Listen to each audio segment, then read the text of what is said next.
Bonjour, nous voilà dans le temps ordinaire et nous allons confier tout de suite notre rencontre à la Vierge Marie pour que le Seigneur puisse parler à notre cœur aujourd'hui. Je te salue Marie, pleine de grâce, le Seigneur est avec toi.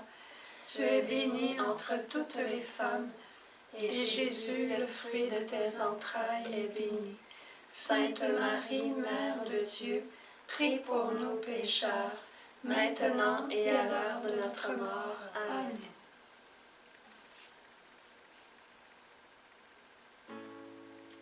Un monde nouveau se lève, un monde reçu de toi, une terre nouvelle et un ciel nouveau, un cadeau de toi, mon Dieu. La création tout entière a vu la gloire de ton amour. Tu es Père, surprenante ton œuvre, Dieu Père, surprenante espérance. Tu parles à mon cœur, j'entends mon nom et tu nous dis communion. Un monde nouveau se lève, un monde reçu de toi, une terre nouvelle et un ciel nouveau, un cadeau de toi, mon Dieu. La création tout entière a vu la gloire de ton amour. Tu es Père.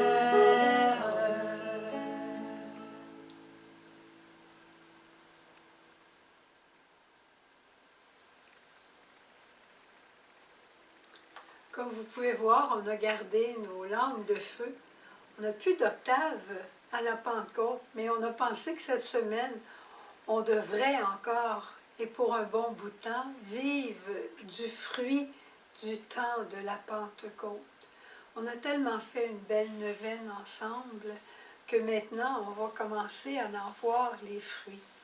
Et aujourd'hui, on va se tourner vers la première lecture, qui est la deuxième lettre de Saint-Pierre. Et je trouvais que Saint-Pierre nous parlait comme un vrai pasteur, un chef, mais aussi le pasteur de tendresse et de bonté envers ses brebis. Il faut se rappeler que Jésus lui a dit « Pierre, m'aimes-tu » C'est une question de cœur. Et devant sa réponse à Pierre « Oui, Seigneur, tu sais tout », Jésus lui a dit « Paie mes agneaux, paie mes brebis, occupe-toi du troupeau, occupe-toi-en paternellement, occupe-toi-en tendrement du troupeau que je te confie. » Et ça, c'est vrai pour tous les pasteurs.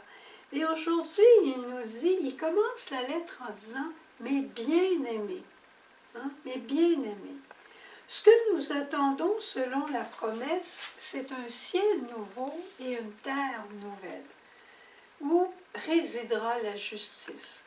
Évidemment que ce qu'on voit aux nouvelles de ce temps-ci, que ce soit des choses de la pandémie, des choses moins belles de la pandémie, ou que ce soit toute l'histoire de notre frère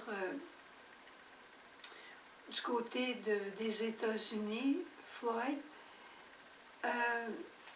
ça nous fait désirer la justice, mais la vraie justice. Et je crois qu'elle réside dans le cœur de Dieu. On pourrait dire qu'il n'y a pas de justice sur la terre. Je ne serais pas prête à dire ça, mais je voudrais dire la justice régnera sur la terre quand tous les hommes iront la puiser dans le cœur de Dieu. Et il continue en disant « Faites attention pour qu'on vous trouve sans tache ni défaut. » Je pense qu'à travers ça, le Seigneur veut nous dire, comme Saint Paul disait aux Romains, ne conformez pas votre jugement avec ce que tout le monde pense. En disant, tout le monde le fait, je peux bien le faire. C'est pas ça. On sait ce que Dieu attend de nous. Et c'est merveilleux, il nous dit tout de suite après, dites-vous bien que la longue patience du Seigneur, c'est votre salut. La patience du Seigneur, elle a un nom, et c'est sa miséricorde. Et c'est ça qui est notre salut. Alors il dit, ne vous laissez pas entraîner de tous les bords et de tous les côtés. Un monde nouveau, c'est le rêve de tous les jeunes.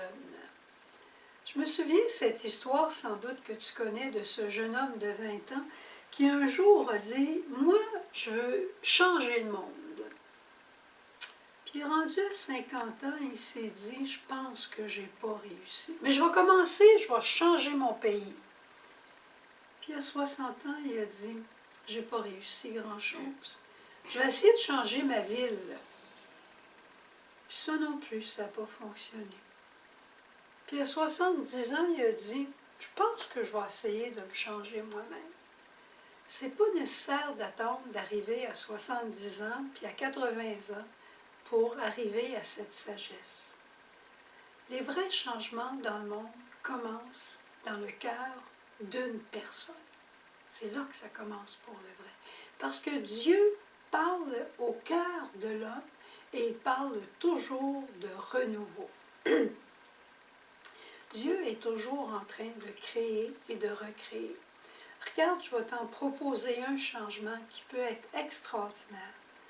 Quand je pense nous, je ne pense plus que seulement à moi, comme on disait en anglais, me, myself and I, je me, moi, mais on commence à penser nous. On commence, je pense communion. Je pense moi pour tous. C'est là que ça commence à changer. Quand on ouvre notre cœur aux autres, c'est là que ça change. Et c'est ça que l'Esprit Saint est venu faire hier. Puis il faut continuer dans cette ligne-là, de s'ouvrir et de s'ouvrir et de s'ouvrir toujours plus aux autres. Et c'est ça que l'Esprit a fait dans le cœur de Marie. Hein? Marie, elle a reçu la plénitude de l'Esprit Saint le jour de l'Annonciation. L'Esprit l'a couverte, Marie. Mais elle était encore au Cénacle. Pourquoi? Parce qu'elle devait encore recevoir l'Esprit Saint. Parce que là, elle était rendue mère de l'Église. Sa mission était encore plus grande que jamais. Alors, l'Esprit est revenu encore chez elle et elle a été toute discrète, effacée. On n'en entend pas parler dans les Écritures. Mais Marie est présente à tous. Elle est à mes côtés. Elle est présente avec toi. C'est ça qui est extraordinaire. Alors, qu'est-ce qui peut changer le monde? Qu'est-ce qui peut changer ton monde à toi? Notre fondatrice, un jour, elle a compris que le sourire changeait beaucoup. Et elle a voulu améliorer sa qualité d'accueil et elle a décidé d'y rajouter pas seulement son cœur quand elle accueillait quelqu'un, mais avec un sourire. Et c'est pour ça aujourd'hui que j'ai amené avec moi Notre-Dame du Sourire, la Vierge du Sourire qui vient de Lisieux. Elle est toute belle et c'est à elle que je demande de mettre le sourire de Dieu dans notre cœur, le sourire de Dieu dans nos yeux et sur notre visage. Tu vas voir que si tu te lèves le matin en souriant, tu parles à quelqu'un, même au téléphone, en souriant, tu vas voir que ta vie va être vraiment différente et ceux et celles qui vont t'accueillir, ce sera aussi différent. Tu vas me dire, on est obligé de porter des masques de ce temps-ci. Bien, je l'ai essayé moi-même ce matin, de mettre un masque, puis pas sourire. Puis mes yeux, ils avaient l'air un peu sévères. Mais quand j'ai souri, mes yeux ils étaient rayonnants. Alors, on se lance ça comme défi cette semaine de l'octave de la Pentecôte, de mettre au fond de notre cœur le sourire. Il est là le sourire de Dieu, de laisser jaillir sur tout notre visage. Et le monde autour de toi va commencer à changer, et toi aussi. Alors, on va aller à la chapelle ensemble et on va demander cette grâce d'y penser et cette grâce de le réaliser par l'intercession de la Vierge du Sourire.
Jésus, je te remercie d'être là encore aujourd'hui avec nous.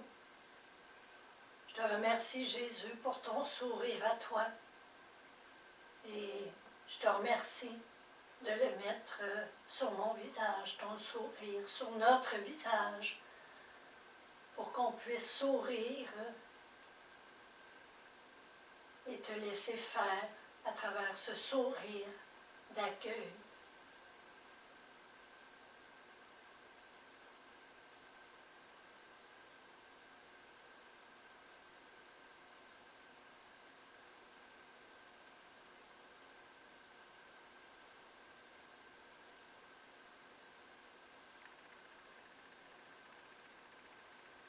Jesus, you're so happy when you meet us. Every time we come to you, you only think about us. You never think about yourself who's been lonely in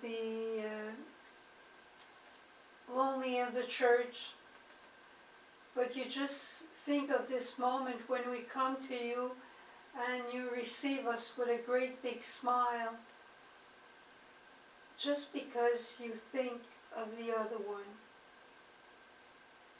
This is what I would like, Jesus, and many of us would like the same thing. Just to think about our brother and sisters and see what they need. And I think everybody needs a smile, but a smile full of love that comes from you. And this is why we're here together, to ask it to you. It's not a therapy.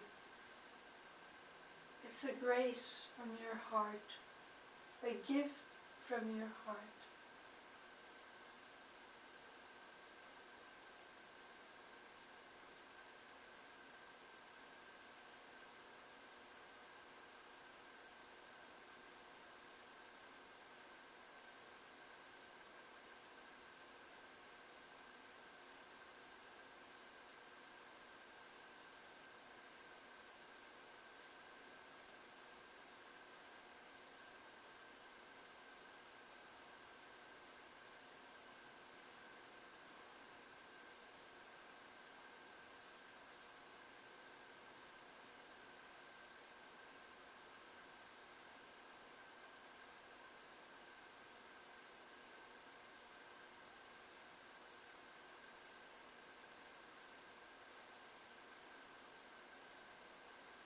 And Mother Mary, please remind us in the next day to smile like you did.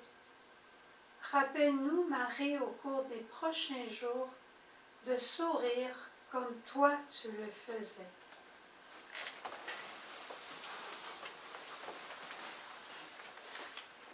Marie, ma mère, je tends les bras, c'est ma prière, dirige mes pas. Marie, ma mère, je tends les bras, c'est ma prière, dirige mes pas. Oh Mary, my mother, I reach out to you, praying you'll guide me in ways that are true. Oh Mary, my mother, I reach out to you, praying you'll guide me in ways that are true.